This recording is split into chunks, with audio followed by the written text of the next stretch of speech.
vascular isquémico. Acá tenemos otro paciente que ya lo habíamos hablado la clase pasada, que fíjense, a nivel de la cisterna supracelular encontramos la presencia de sangre, lo mismo que cisterna sylviana, y a nivel de la línea interhemisférica anterior. Cuando nosotros evaluamos el polígono de Willis, recuerden que tenemos un sistema anterior y un sistema posterior. El sistema anterior está formado por las arterias cerebrales anteriores, las comunicantes cerebrales medias. Y para la parte posterior tenemos el tronco basilar, las arterias cerebrales posteriores y entre las dos las comunicantes posteriores. En este polígono de Willis, esa configuración es la más frecuente, pero también tenemos muchas variaciones anatómicas del polígono de Willis, que muchas veces cuando nosotros hacemos estudios de angioresonancia, ahí podemos ver si la cerebral posterior no se visualiza cuando existe algún tipo de variantes anatómicas.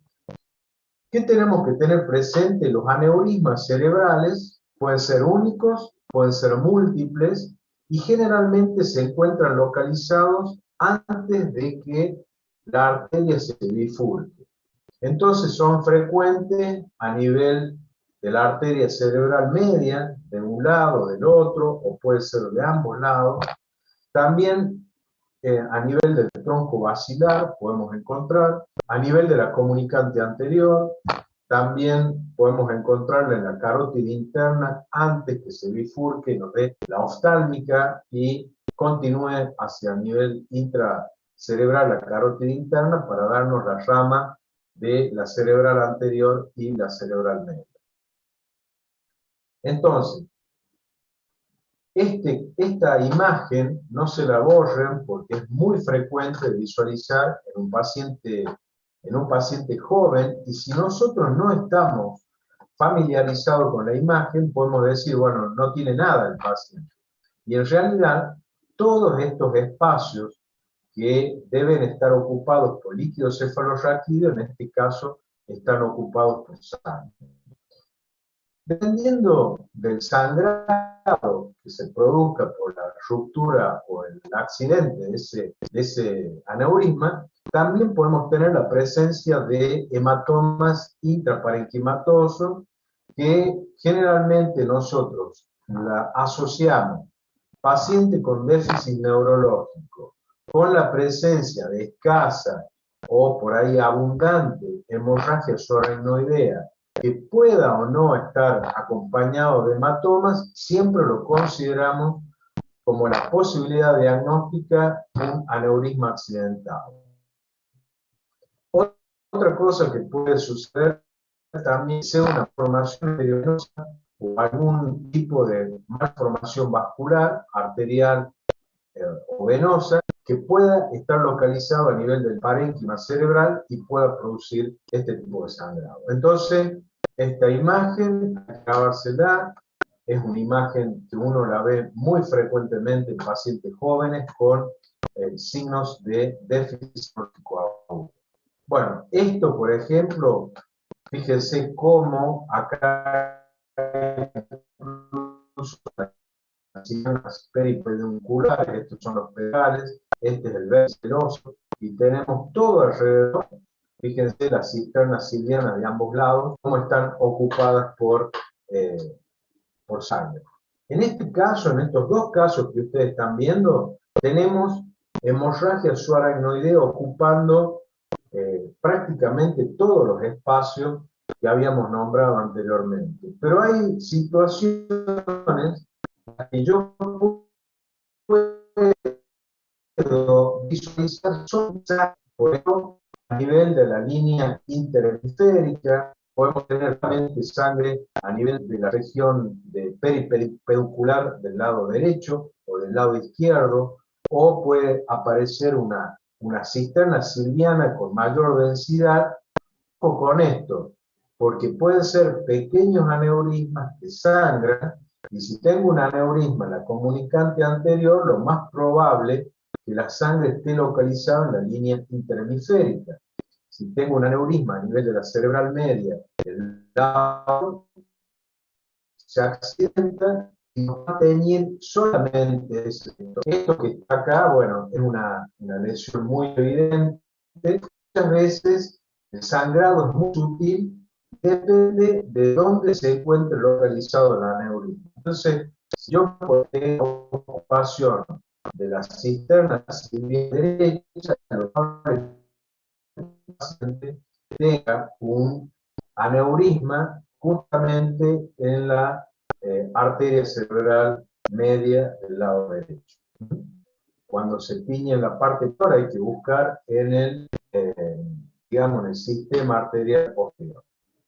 Estas son imágenes que quiero que las graben, porque son pacientes muy complejos, incluso con grandes hematomas intracerebrales a nivel de los núcleos basales. Eso es muy característico del accidente cerebrovascular hipertensivo. Sangrado, esto lo vamos a notar a nivel de los núcleos de la base, a nivel de núcleos basales, y lo más frecuente son hemorragias a nivel talámico, que pueden ser pequeñas, como en este caso. Acá, si nosotros tenemos que describir, vamos a ver esta imagen con un pequeño halo hipotensor, ocupación de los ventrículos. Acá fíjense. Perdón, tumor, que no, porque estoy logrando. ¿Cómo? Es un tumor lo que No, acabo de. eso es un hematoma agudo. Ok. No, no, me había confundido. Pensé que era un tumor y que lo estaba. Como Bueno, que se vos sabés, estaba aplastando la zona está de bien, los. está bien lo que vos decís, porque muchas veces estos pacientes, dentro de ese coágulo, puede haber un pequeño tumor que ha sangrado y te produce semejante catástrofe, digamos, hemática, con hemorragia dentro del sistema ventricular. También, fíjate cómo acá el tercer ventrículo, que sería este, está desplazado a la línea media. Lo que les quería decir recién es que acá tienen unos elementos de mayor densidad. Este sería el plexo coroideo de un lado, acá se ve el plexo coroideo del otro, ahí se ve la glándula pineal, que está clasificada. En el contexto de este paciente, que es muy complejo, digamos, esas son variantes anatómicas, el paciente no se va a morir de esa clasificación. Sí, de la presencia de sangrado. Una vez, como yo les dije en la clase pasada, si no lo repito, sangrado hipertensivo es muy característico a nivel de los núcleos basales. O sea, yo te diría que esta imagen que nosotros estamos viendo acá es la más característica de la crisis hipertensiva que produce un accidente cerebrovascular hemorrágico. Lo que hay que tener precaución es cuando estas hemorragias se producen a nivel periférico. Ahí tenés que pensar en malformaciones arteriovenosas, en tumores primarios o secundarios metastásicos, algunas enfermedades parasitarias, algunas vasculitis que pueden producir esos sangrados bien periféricos. Pero como te digo, o como te decía anteriormente, que muchas veces estas hemorragias, digamos, la causa original.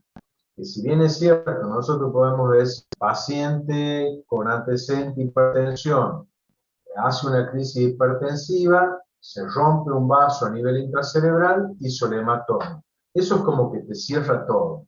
Y lo hace a nivel de los núcleos basales con un gran hematoma. Ahí es como que cierra todo. Pero ¿qué pasa cuando vos tenés un paciente añoso que puede haber tenido una hipertensión moderada y que de pronto te hace un gran hematoma a nivel periférico? Duda de que eso sea por la crisis hipertensiva, y pensar que puede haber otra causa subyacente de ese hematoma. ¿Cómo lo estudiamos? Cuando el paciente lo podemos estabilizar, puedes hacer, si no tenés resonancia a mano o no lo puedes monitorizar al paciente, le haces un contraste por vía endovenosa, y si es un tumor, generalmente el tumor resalta, se pinta, ya vamos a ver cuáles son los signos de tumores cerebrales. O si tuvieras una malformación arteriovenosa, vas a ver que una parte de esa gran mancha blanca se tiñe, o si es que existe algún otro tumor, lo puedes llegar a visualizar. Y si no, la idea es que hacerle la tomografía, que sin contraste, hacerle una resonancia magnética cuando ya tenga un paciente estabilizado, que permita que lo pueda ampliar y que por el mismo estudio, que recordar que dura entre 45 minutos y una hora, no corre el riesgo de estar metido dentro de un resonador. Entonces, fíjate, este que está acá también es un hematoma a nivel de los núcleos basales. Este es un hematoma muy característico a nivel del tálamo. Esta es la que le tenés que dudar, ¿eh? Esta que es cortical puede ser una crisis perfecta, pero fíjate, ya está fuera de, está fuera de los núcleos talámicos. Toda esta mancha negra que vos ves, todo esto que ves acá, es edema. Ojo cuando existe mucho edema en estas lesiones, porque los tumores cerebrales, una de las características que tienen es justamente de la presencia de edema perilesional, con edema de tipo digitiforme, que muchas veces nos está hablando de lesiones de tipo tumoral. Estos pacientes, cuando habitualmente tienen tumor, o algunos de estos pacientes, generalmente con corticoides o con manitol, lo que hace es producir deshidratación y el edema cerebral desaparece, porque aparte de este hematoma, el edema, fíjate cómo están comprimiendo el sistema ventricular. Si vos le das un antiedematoso, lo más probable es que el cerebro se acomode medianamente y ese paciente no tenga tanta sintomatología producto de este hematoma. Este otro paciente tiene un sangrado talámico, no hay desplazamiento de la línea media, tiene un discreto edema perilesional. Estos son distintos tipos de sangrado, con distintos grados de edema. ¿Eh? Fíjense, este, como les dije, más cortical, subcortical, hay que tener precaución porque estos pueden deberse también a malformaciones arteriovenosas. Este es muy característico de un hematoma a nivel de núcleos basales, pero este tiene también signos de hemorragia subarachnoidea. Ojo con este paciente, puede ser un hematoma producto de la ruptura del aneurisma. Este tiene colapso del sistema ventricular, edema y son todos sangrados agudos. Ya habíamos hablado la clase pasada de la angiografía digital, que es la técnica gold estándar para el estudio del sistema vascular. En este caso son pacientes con, por ejemplo, este paciente tiene angiodisplasia, a nivel de la arteria carotidia, muy parecida a la angiodisplasia que podemos ver en las arterias renales, en pacientes jóvenes que pueden producir causas o que son causas de hipertensión arterial. Pero este paciente, aparte, fíjense la estenosis, o sea, esa imagen negra es medio de contraste que está tiñendo todo el sistema vascular. Si nosotros nos ponemos a pensar, decimos, bueno, acá viene la carótida común. La carótida común, cuando llega a un determinado sitio, ¿qué pasa? ¿Qué pasa? Tenemos la bifurcación en carótida interna. ¿Y qué pasó con la carótida externa? Fíjense que en la carótida externa tenemos algunas ramas. ¿Eh? Entonces acá tenemos una oclusión de la carótida externa en este paciente. Ya habíamos hablado la clase pasada y habíamos dicho que el sistema de comunicantes permitía el, digamos, la compensación cuando un territorio se tapa. Por ejemplo, tenemos pacientes los cuales tienen ocluida toda la carótida interna, y ustedes dicen, ¿cómo se le va a ocluir toda la carótida interna? Bueno, por la carótida interna del otro lado llega la circulación y a través de la comunicante anterior irriga el sistema arterial del otro lado. Por eso, cuando nosotros tenemos pacientes que tienen el polígono de Willis y funciona correctamente, es un mecanismo de defensa justamente para las oclusiones arteriales de tipo agudo.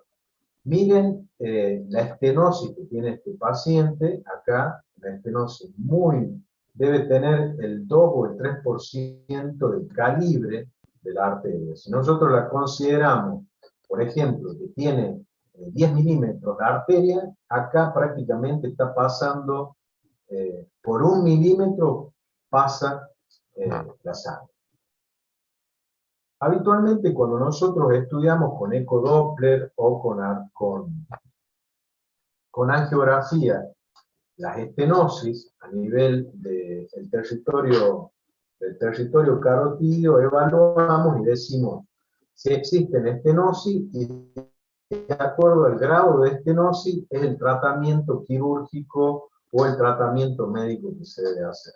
Las estenosis, lo vamos a notar, de las estenosis de un 50% de la luz del vaso para abajo, generalmente no tienen alteraciones hemodinámicas y el paciente, si bien es cierto, tiene una estenosis, generalmente ese paciente con tratamiento médico, tratamientos antiagregantes, andan bien, los controlamos el colesterol, todo el resto de alteraciones metabólicas que pueden ir agravando esas estenosis, que las estenosis, ustedes recuerden, se da justamente por la acumulación de placas ateromatosas a nivel de las paredes arteriales. Entonces, después tenemos los pacientes que tienen estenosis del 70% de la luz del vaso para arriba. Esos pacientes, generalmente, el tratamiento es quirúrgico. ¿Por qué es quirúrgico? Porque se dice, por más que exista algún riesgo quirúrgico o la colocación de un stent con dilatación en el territorio arterial que deseamos, digamos, desobstruir, siempre va a ser mucho menor a que si es que dejamos avanzar la enfermedad y que vaya a la oclusión completa con accidente cerebrovascular agudo. Y existe un 50, las estenosis que están entre un 50 y un 70%, esos pacientes en una zona gris que algunos recomiendan tratamiento médico y otros que recomiendan tratamiento quirúrgico. Esto ya lo habíamos dicho, esto ténganlo presente, yo más o menos ya les expliqué la clase pasada. Muchas veces cuando uno hace una formación, por ahí no sabe cómo interpretar una arteriografía. Tengan presente que acá ustedes tienen 3 fases que son fundamentales: una fase arterial, una fase capilar o parenquimatosa y una fase venosa. Entonces, si ustedes hacen una punción, síganme, a nivel de la arteria femoral del lado derecho, subimos en contracorriente por las ilíacas, la aorta, llegamos a el callado aórtico y ahí podemos inyectar y hacer cateterismos selectivos hacia la carótida interna, a la carótida común, al tronco brachiocefálico, al territorio vertebral. Entonces, cuando nosotros inyectamos, como en este caso, que estamos inyectando en forma selectiva en la arteria carótida interna, vamos a seguirlo. Acá está el sifón carotídeo, ya esto es intracerebral, y fíjense cómo la carótida interna se divide en arteria cerebral media, y posteriormente hacia adentro tiene que visualizarse la arteria cerebral anterior. En este paciente, si nosotros vamos en la fase, fíjense que este territorio arterial normal está en fase arterial y ya está, esta malformación, como existe un shunt arteriovenoso, directamente la sangre, en vez de ir al parénquima, pasa de las arterias a las venas y tenemos el drenaje venoso precoz, que es este que está acá, grueso, mientras todo este sector, que es normal, todavía no ha llegado a la fase capilar y mucho menos a la fase venosa. Eso es un signo, este ovillo vascular es una gran malformación arteriovenosa y por supuesto que esto se puede complicar y se puede tapar. ¿Qué se puede hacer por radiología intervencionista? Es llegar acá y ver cuál de estos vasos podemos taparlo de manera que con micro resortes que van viajando en forma selectiva por el territorio arterial, podemos llegar a tapar esta malformación arteriovenosa. Y ustedes me dirán, ¿y esa malformación qué pasa con el tejido circundante? Mientras nosotros no tapemos territorio que esté, irrigando el parénquima, no vamos a tener ningún inconveniente. En este caso, nosotros tenemos que esta malformación no estaba irrigando nada, porque esto es una comunicación directa entre el territorio arterial y el territorio venoso.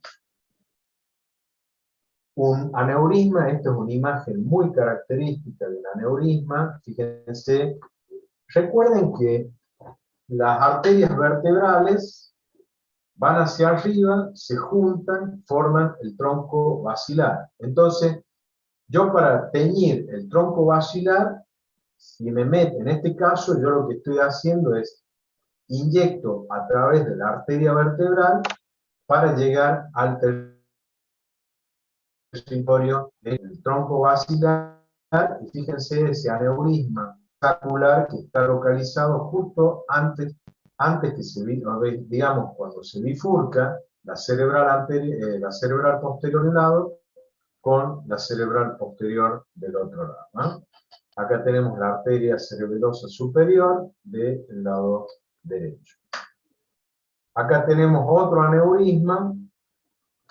Este lo vemos más de frente, pero también arteria carótida interna, y vemos cómo esa dilatación saccular está localizado antes que se bifurque en cerebral anterior y cerebral media occipital.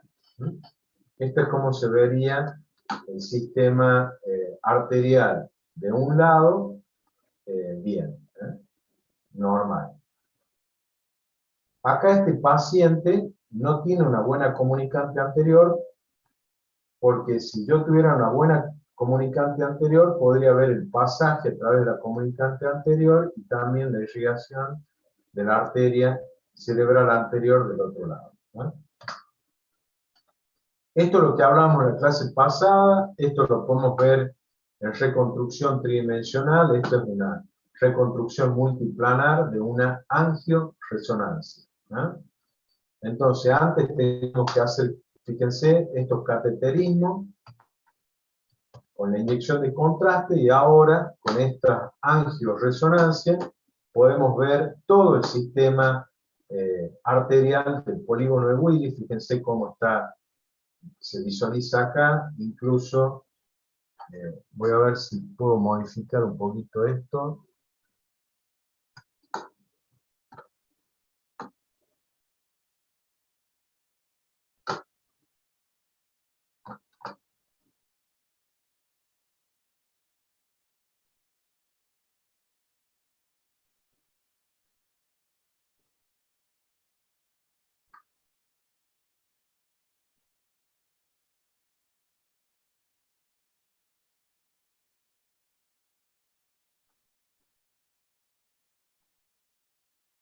Miren acá, esa arteria pequeñita, esa sería la comunicante anterior, que nos une el territorio del lado izquierdo con el territorio del lado derecho.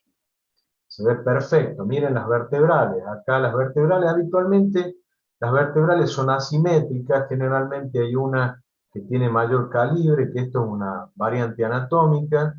Generalmente la consideramos como una arteria vertebral dominante. Acá, si esta arteria vertebral se tapa, una de ellas va a compensar el territorio basilar por el otro lado, ¿eh? Entonces, mejor que se tape la más finita y no que se tape la más gruesa. Posteriormente el tronco basilar y vemos cómo las cerebrales posteriores se visualizan. Miren esto, miren qué delicada que es la anatomía y cómo uno con este estudio que puede durar 15 minutos podemos ver incluso rotarlo en 360 grados para ir estudiando, por ejemplo, este vaso, si realmente es un aneurisma, pero bueno, acá tenemos que sale así y baja esa imagencita que está allá. Yo esto lo puedo rotar, como les dije, 360 grados, ahí tenemos la comunicante anterior, acá tenemos las comunicantes posteriores, de un lado y del otro, acá tenemos la cerebral posterior de un lado, cerebral posterior del otro, la arteria cerebral media de un lado o del otro. Habitualmente los aneurismas están localizados en este segmento, frecuentemente. También en la comunicante anterior, siempre hay que ver el territorio en esta imagen, que es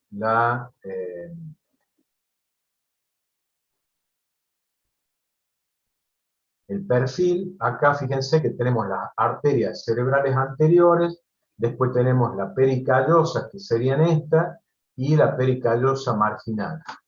Nosotros estudiamos un paciente que justamente acá tenía un sangrado, andábamos buscando aneurismas en este lugar, y realmente lo que tenía era un aneurisma justamente en la arteria pericallosa marginal, que había producido un accidente cerebrovascular isquémico, hemorrágico en un paciente joven.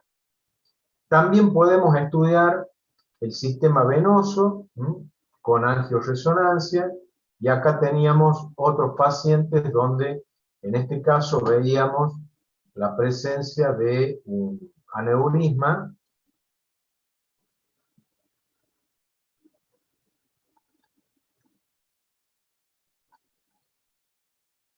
Fíjense acá cómo hace un rulo, porque las arterias van y vuelven, hacen esos rulos, y uno por ahí tiene que ir girando en los distintos, digamos, planos del espacio para localizar estos aneurismas y no, por ejemplo, esto que ustedes ven acá, dirán, esto será un aneurisma. Bueno, lo que hay que hacer es girarlo, porque lo vemos muy superpuesto, y el vaso que da la vuelta y sale para el otro lado. Acá teníamos otro aneurisma, le podemos poner distintos colores. Fíjense, esto es lo que nosotros habitualmente hacemos con equipos de resonancia magnética, y estos pacientes, recuerden, para descartar aneurismas antes había que hacerle un estudios por cateterismo. Bien, acá tenemos otro paciente que tiene estenosis, también para estudiar los vasos del cuello, con angioresonancia. Bueno, este es un tumor del glomus carotídeo, que está localizado justamente en la bifurcación carotídea. Es muy frecuente, es el tumor vascular más frecuente que podemos encontrar en el cuello. Bueno, acá como estudiamos anatómicamente, miren este paciente. Este paciente tiene también una angioresonancia, y fíjense, viene la sangre de este lado y compensa a través de la comunicante anterior, y vemos cómo las dos cerebrales anteriores están vascularizadas, y ustedes me dirán, ¿y por dónde se vasculariza si acá está tapado? Bueno, acá está tapado el segmento A1 de la arteria de la arteria cerebral anterior, y fíjense que ha compensado a través de la comunicante anterior, a través del sistema arterial del lado izquierdo, compensa el lado derecho. Entonces este paciente no hizo un infarto masivo a nivel frontal del lado derecho. Este sería la vertebral, ¿sí? Sistema vertebral con el tronco basilar y arterias cerebrales posteriores. Esto es lo mismo que veíamos anteriormente. Fíjense estos rulos que hacen a nivel del sifón carotídeo. Bueno, nosotros tenemos la posibilidad de rotarlos para ver si no hay algún aneurisma localizado ahí en ese sector. Este paciente, por ejemplo, que tenemos acá, tiene una muy buena comunicante anterior. Entonces, fíjense cómo acá nosotros vemos que pasan. Fíjense ese rulo que hace. Muchas veces por ahí las vemos que nacen y la comunicante anterior está más alta. Hay muchas variantes anatómicas, por ahí vienen y se juntan y no hay una verdadera comunicante anterior. Y, bueno, como para hablar un poco de resonancia magnética y darles algunas características como para poder interpretar, obviamente que no vamos a ver toda la patología, pero sí saber interpretar, este es un estudio T1 y esta es una secuencia T2, dijimos en el líquido cefalorraquídeo, los globos oculares en el T1 se ven hipointensos y se ven hiperintensos en secuencias T2, líquido, ese es un paciente que tiene un pequeño quiste subaracnoideo del lado derecho a nivel temporal. Eso hacemos diagnóstico diferencial con atrofias temporales que muchas veces pueden ser causas de crisis de ausencia o de convulsiones. La grasa, fíjense que la grasa se ve hiperintensa en T1 y es gris en T2. Eso es muy importante porque nos permite diferenciar los distintos contenidos de los tumores. Fíjense la grasa del cono orbitario, acá tenemos el nervio óptico, globo ocular, esto que está acá que es la córnea, los músculos extraoculares, acá tienen el recto lateral interno, el lateral externo y así sucesivamente. Sustancia gris y la sustancia blanca que se encuentra en este corte. Esta es una secuencia T2, dijimos, el líquido cefalorraquídeo blanco, localizado a nivel de los ventrículos laterales, y esta secuencia es una secuencia que se denomina STIR, que ya habíamos hablado. Esta secuencia nos permitía visualizar el líquido de un color más oscuro, y la utilizábamos, vamos a anotar esto, para estudiar enfermedades de la sustancia blanca, y dentro de esas la más frecuente es la esclerosis múltiple. Miren cómo se ve el cerebelo de este paciente, la tienda del cerebelo, la hoz del cerebelo.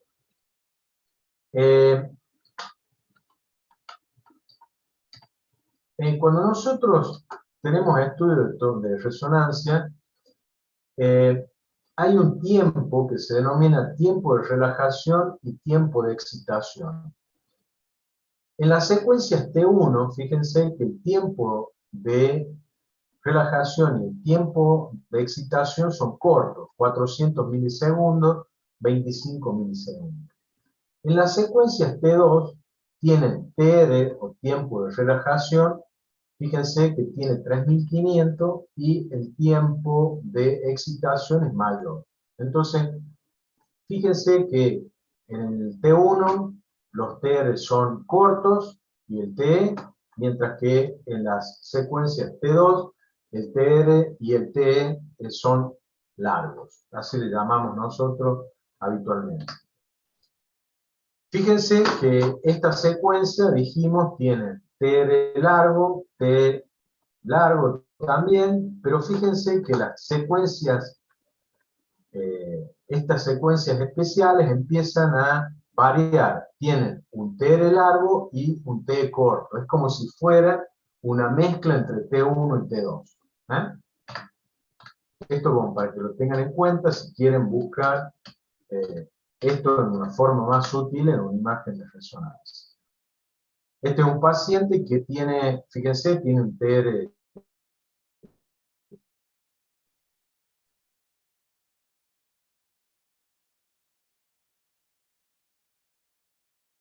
que ha tenido un traumatismo del cráneo antiguo y vemos una colección a nivel del espacio subdural que se ve acá en un hematoma subdural crónico.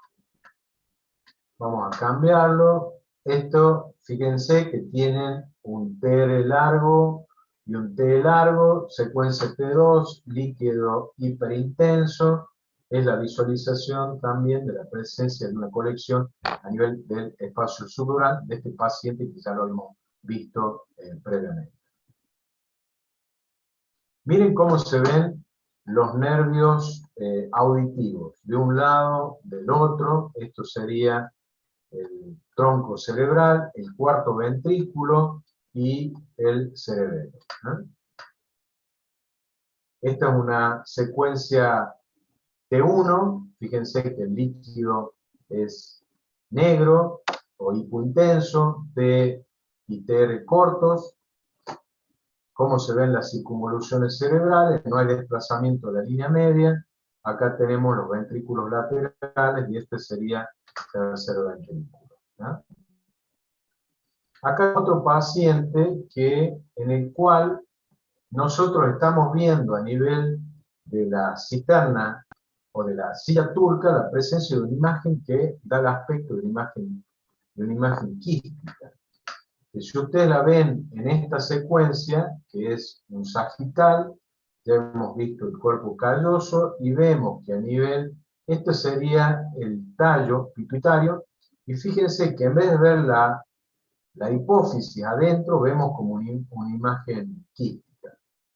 Bueno, esto se llama síndrome de la silla turca vacía, que es una herniación del aracnoides a través de la tienda del cerebelo, que puede producir compresión, de hecho produce compresión de la adenohipófisis, y estos pacientes pueden ser asintomáticos, que es lo más frecuente, o pueden ser pacientes que tengan alteraciones en la función hipofisaria. Habitualmente nosotros la vemos en forma accidental. Estos pacientes también pueden tener antecedentes de cefaleas crónicas, y esto hay que hacer el diagnóstico diferencial con tumores quísticos de la hipófisis. Entonces, TR corto, TR largo, secuencia T1, secuencia T2, líquido hiperintenso, líquido hipointenso. Esto es un macroadenoma hipofisario. Fíjense, acá tenemos una imagen sagital con contraste endovenoso y vamos a ver un macroadenoma hipofisario. Estos macroadenomas pueden producir, fíjense que en la imagen anterior, esto que está acá, si nosotros analizamos en el corte coronal, a ver si tengo otro coronal, acá, por ejemplo, tengo un corte coronal, esta imagen que se ve ahí es el quiasma óptico. Esto que está acá sería la carótide de un lado y la carótide interna del otro lado. Entonces, estos tumores, cuando crecen a partir de la silla turca, cuando crecen hacia la región supratentorial, perdón, a la cisterna supracelular, comprimen el quiasma óptico y el paciente tiene alteraciones del campo visual. Eso es lo que producen los macroadenomas hipofisarios, como en este caso, pacientes que pueden tener alteraciones generalmente visuales, por alteraciones del campo visual, y le hacemos una resonancia y vemos un macroadenoma hipofisario. Ahora ustedes me dirán, ¿cómo hago para distinguir un micro y un macroadenoma? Vamos a anotar, los macroadenomas hipofisarios son las lesiones tumorales de la hipófisis, que generalmente asientan en la adenohipófisis y tienen de 10 milímetros para arriba. Los microadenomas hipofisarios tienen de 10 milímetros para abajo. Entonces acá tenemos un macroadenoma. Los macroadenomas hipofisarios son, cuando nosotros inyectamos contraste endovenoso, los macroadenomas hipofisarios se tiñen porque son lesiones hipervascularizadas. Mientras que los microadenomas hipofisarios, cuando nosotros inyectamos contraste, la hipófisis alrededor normal se tiñe y el macroadenoma es hipointenso.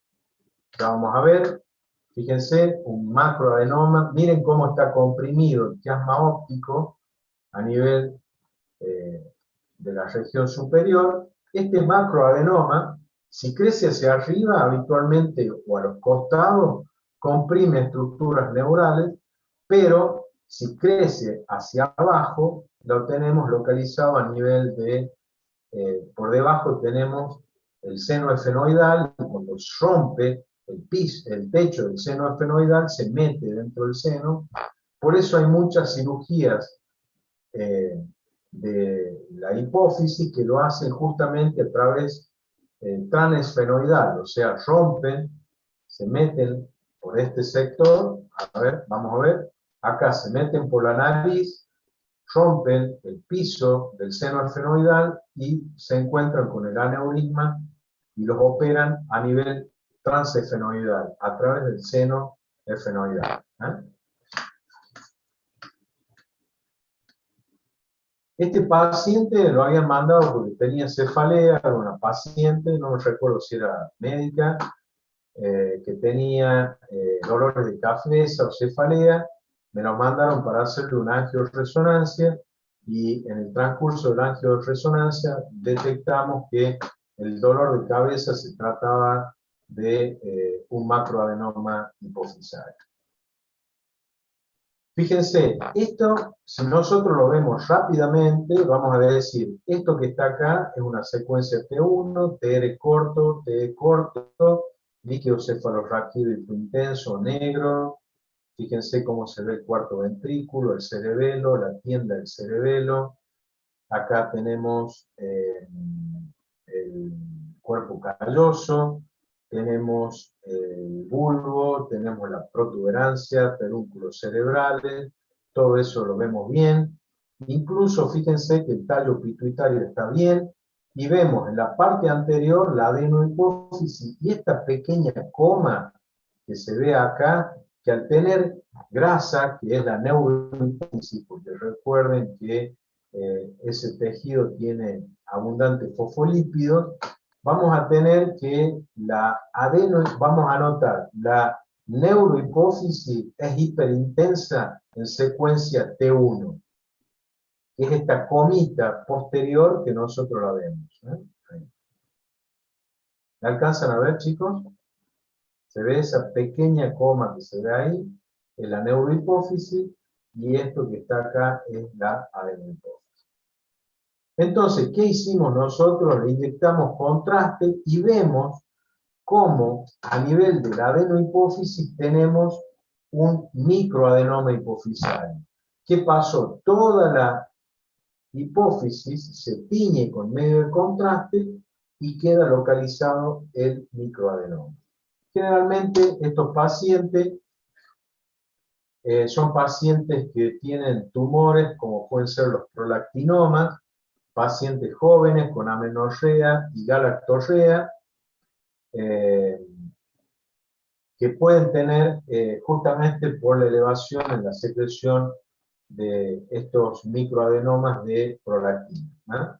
Hay pacientes que tienen acromegalia y justamente tienen producción o tumores que producen sus hormonas correspondientes con el desarrollo de, acá tienen un microadenoma hipofisario también. Fíjense cómo se ve esa lesión nodular hipointensa. Un tumor, este paciente tiene una lesión tumoral. Esto es un meningioma que está localizado justamente a la hoz del cerebro. Esto es muy frecuente. Estos meningiomas pueden crecer lentamente. De hecho, lo hacen. Y secuencia T1, secuencia T2, TR y T cortos, T y TR largos. Fíjense que nosotros dijimos que el agua se ve hiperintensa en T2. Bueno, esto es edema perilesional. Esto que vemos acá, todo esto es el tumor, y eso que vemos ahí sería el edema. ¿Ya?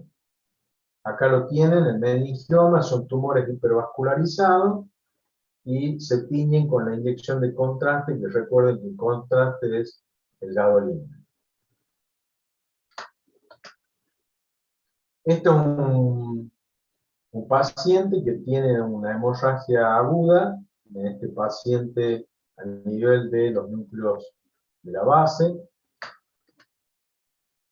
y se visualizan como imagen hiperintensa en secuencia T1. Esta es la imagen característica de los infartos cerebrales lacunares o eventos isquémicos, que por ahí el paciente tiene eventos isquémicos asintomáticos. Y estas cavidades se denominan, lo vamos a anotar, cavidades poroencefálicas. Fíjense que tienen la misma intensidad de señal que el líquido cefalorraquídeo. Se ven hipointensas en T1 e hiperintensas en T2. Miren, acá tienen una, ahí tienen otra. Estos son pacientes que están constantemente largando pequeños trombos de las carótidas. Entonces, estos pacientes hay que estudiarles el sistema carotídeo, porque lo más probable es que tengan placas ateromatosas, blandas, o hay veces que están calcificadas y que pueden tener o puedan desprender estos coágulos. Con trombosis, muchos de estos pacientes hacen crisis isquémicas asintomáticas, o muchas veces pueden hacer crisis isquémicas sintomáticas dependiendo del sitio donde se produzcan estas lesiones isquémicas. Recuerden que estas lesiones son pequeñas, no están afectando la cápsula, pero este paciente tenía esta lesión. Fíjense que en T1 no se ve nada, pero en T2 sí. Y bueno, este paciente tenía déficit neurológico y acá tenía lesiones isquémicas viejas o antiguas, y tenía esta lesión que se veía en el T2 como una lesión nueva, o una isquemia aguda. Este es un paciente pediátrico que tenía una malformación. Esta es una resonancia neonatológica, digamos, recién nacido, que tenía una apertura en la región posterior del cerebro. Esto es muy parecido al mielomeningocele, que lo vemos en la columna vertebral. Esto se denomina encéfalocele. Acá tenemos una apertura posterior de las estructuras óseas con un saco, que en este caso contiene parte del cerebelo, como lo vemos en esta imagen coronal T2. Y acá también se ve en el T1 que tiene tejido cerebral. Encéfalocele. Este es otro paciente que le habíamos hecho una ecografía neonatológica y veíamos como una gran imagen quística en la parte superior del cerebro, y cuando le hicimos la resonancia vimos que tenía una agenesia del cuerpo calloso. Si nosotros lo comparamos, incluso con este otro paciente, no nos se ve bien.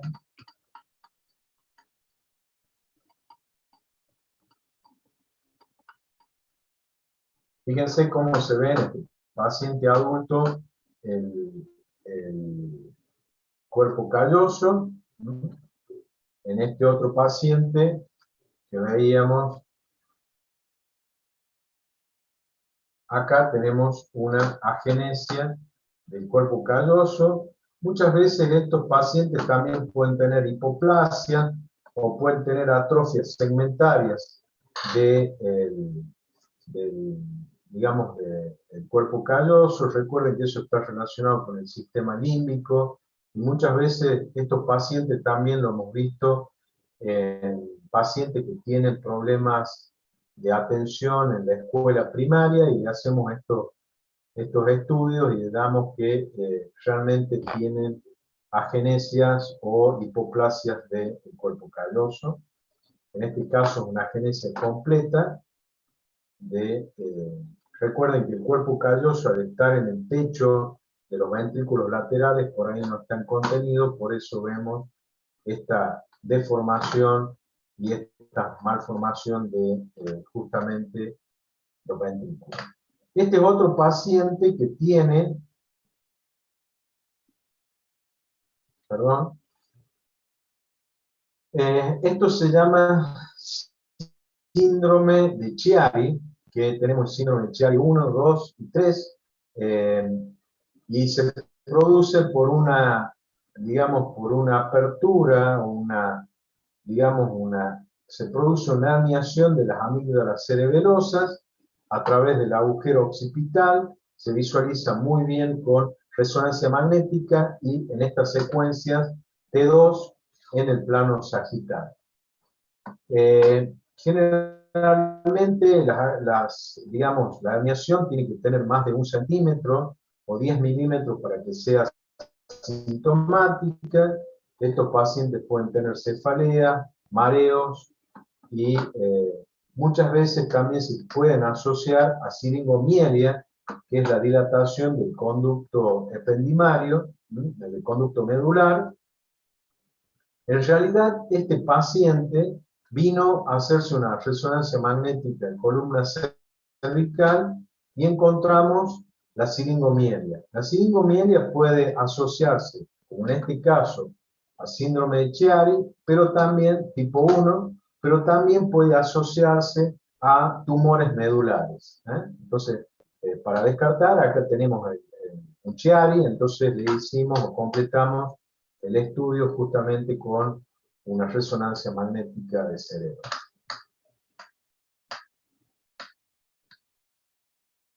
Este es un paciente que tenía esclerosis múltiple. Fíjense cómo en esta secuencia STIR, donde tenemos un TR largo y un T corto, justamente todas estas imágenes hiperintensas que se visualizan en la sustancia blanca son áreas de desmielinización producida por la esclerosis múltiple. Generalmente también la esclerosis múltiple, una de las características que tiene es que existe afectación del cuerpo calloso. Un tumor de aspecto quístico. Estos tumores, por más que sean benignos, muchas veces también, por ejemplo, tenemos tumores como el meningioma, ese que lo teníamos bien cortical.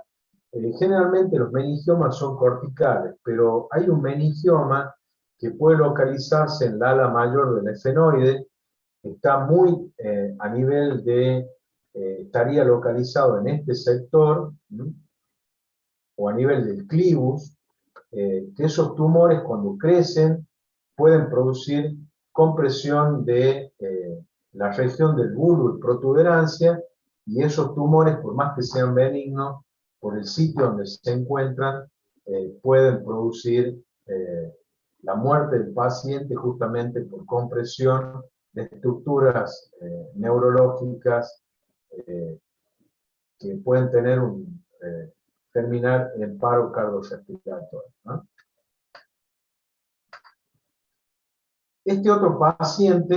Este paciente tenía la característica que cuando hicimos la resonancia, la secuencia T1, ya cuando ingresó el paciente sospechábamos, es un síndrome que, de acuerdo al número de habitantes que tenemos en La Rioja, yo de acuerdo a lo que hemos visto, es bastante frecuente.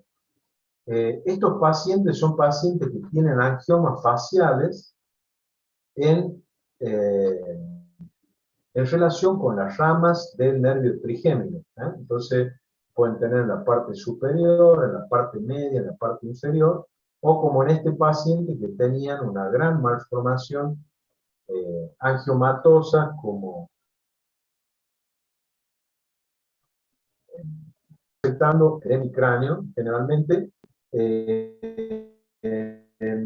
Y los pacientes tienen la característica de que pueden tener atrofia, como en este caso, fíjense que el volumen del lóbulo, del lóbulo occipital del lado derecho es mayor al volumen de este lóbulo del lado izquierdo. O sea que acá hay una atrofia de este lóbulo, generalmente que se asocia a una malformación leptomeningia, y cuando nosotros le inyectamos contraste se tiñe.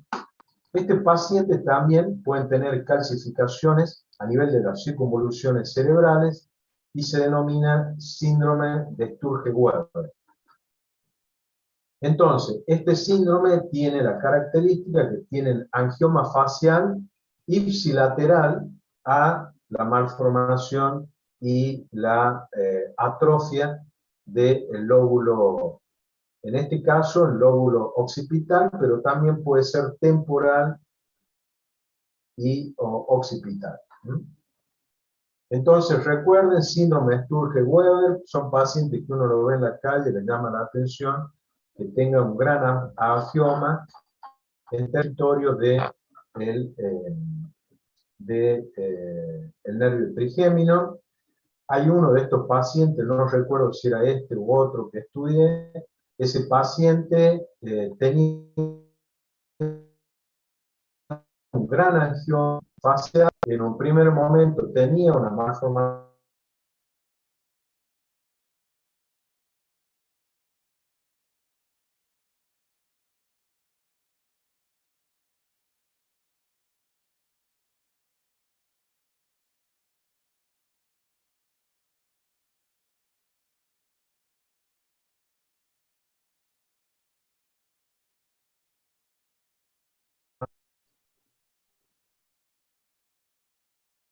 Bueno, también nos ve este paciente, bueno, este paciente lo que tenía, fíjense, un cráneo, se llama cráneo en sal y pimienta, que tiene múltiples lesiones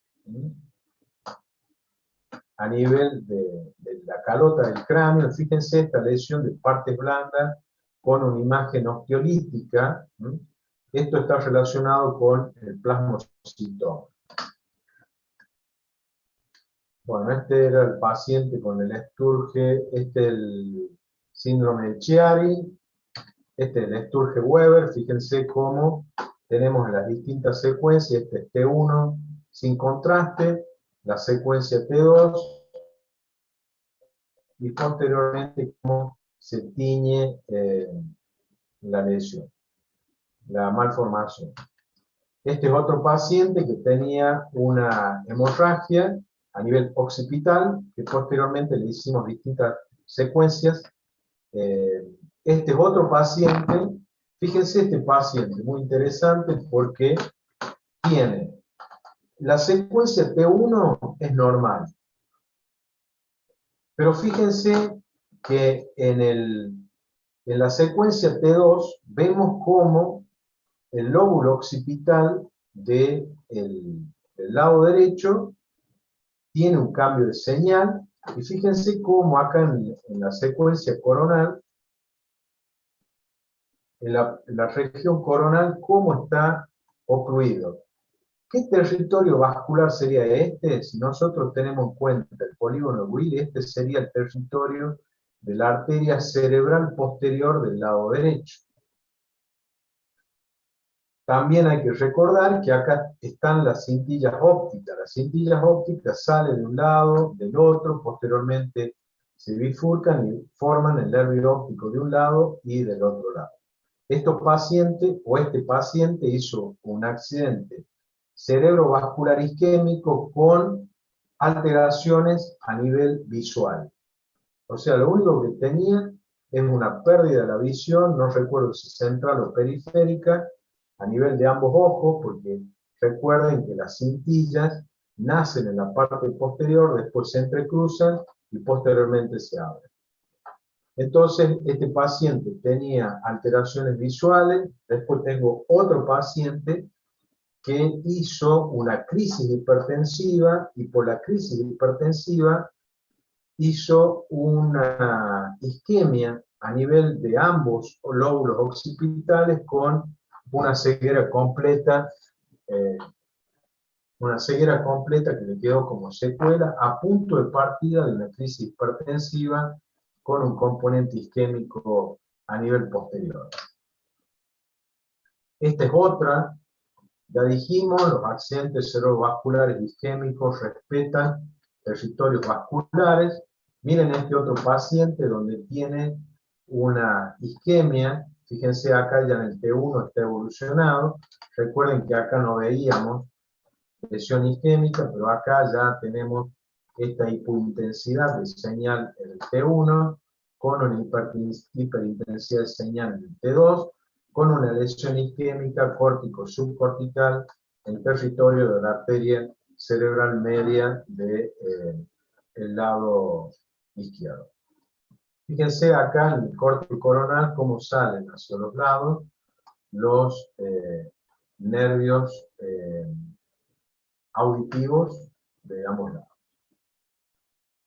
Acá tenemos otra lesión isquémica ya más evolucionada con una cavidad poroencefálica, porque fíjense que tienen como áreas de aspecto quística, miren el sistema ventricular, tienen esas imágenes de aspecto quísticas, esto es una isquemia cerebral evolucionada, estos pacientes habitualmente hacen convulsiones repetidas y justamente estos focos secuelares que quedan son el punto de partida para que los pacientes hagan convulsiones.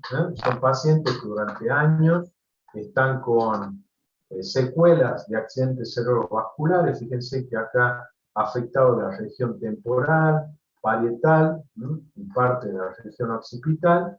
Y miren cómo acá, en esta angioresonancia, vemos ocluida parte de la arteria cerebral media, ¿eh?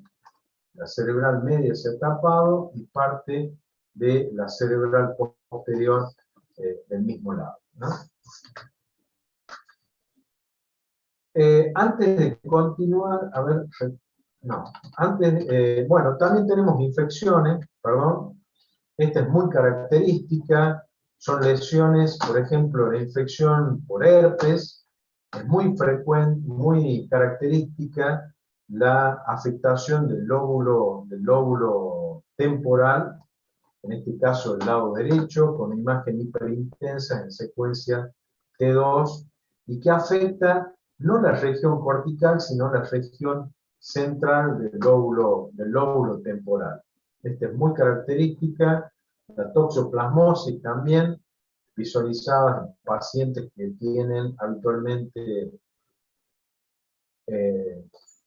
alteraciones a nivel por ejemplo, en síndrome de inmunodeficiencia adquirida, en SIDA, vemos estas imágenes de toxoplasmosis.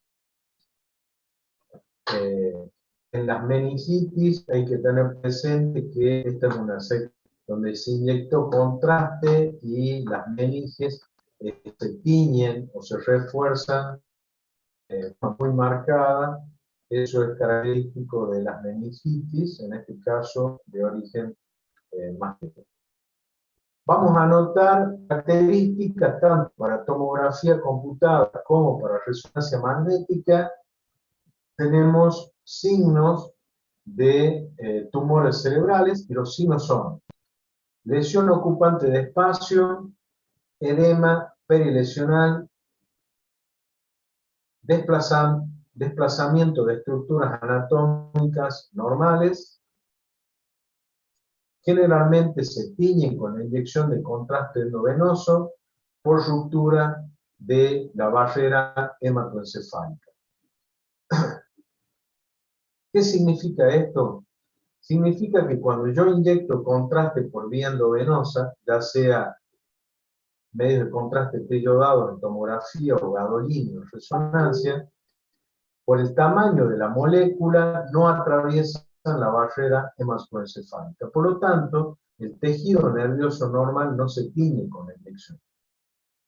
Pero cuando existen lesiones, como pueden ser las infecciones, como pueden ser algunos abscesos, como son los tumores habitualmente, que al no tener barrera hematoencefálica, cuando nosotros le inyectamos contraste por vía endovenosa, se tiñe. Ustedes me dirán, ¿hay estructuras anatómicas que se tiñen con la inyección de contraste porque no tienen hemorragia subaracnoidea? Sí. Por ejemplo, la hipófisis, por ejemplo, la glándula hipofisaria, por ejemplo, los plexos coroideos tampoco tienen barrera hematoencefálica. Entonces, cuando nosotros inyectamos, vemos que estas estructuras anatómicas normales realzan. Pero cuando no se tratan de esas estructuras, cuando nosotros inyectamos contraste, por ejemplo, esta es una imagen muy característica de un meningioma que tiene la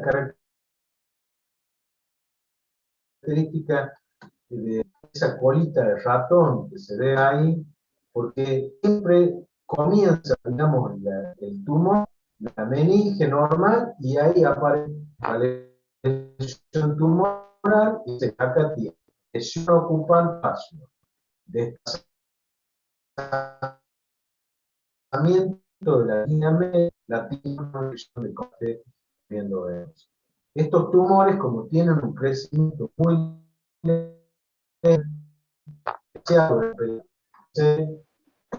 esa lesión tumoral que veíamos, todo esto que nosotros vemos se denomina edema digitiforme. Estos tumores, al estar haciendo o atravesando, es un signo de mala. Generalmente los tumores que atraviesan la línea media son inoperables. Linfomas tienen características muy similares. Esto tiene puesto que no todos los tumores tienen todos los signos biológicos, unos que tienen, como en este caso, lesión de espacio, no tienen edema direccional, en este caso, pero sí se tiñe la inyección de contraste. Fíjense que acá tenemos linfoma, pero si nosotros comparamos con las infecciones, fíjense que es muy parecida. Estas imágenes en anillo, por ahí también las podemos ver en lesión tumoral metastásica de linfomas, de cáncer de mama, cáncer de pulmón. Y después tenemos distintos tumores primarios a nivel de el astrocitoma, astrocitomas quísticos, o sea, distintos tipos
sea un accidente cerebrovascular isquémico, hemorrágico, tumoral, hemorragia subaracnoidea, traumatismo del cráneo, lo que sea. Bueno, feliz día del estudiante. Yo creo que en un minuto corta, si tienen alguna duda, lo dejamos, ya se la vamos a subir al aula, así que bueno, los dejo, que disfruten lo que les queda. Muchas gracias, profe.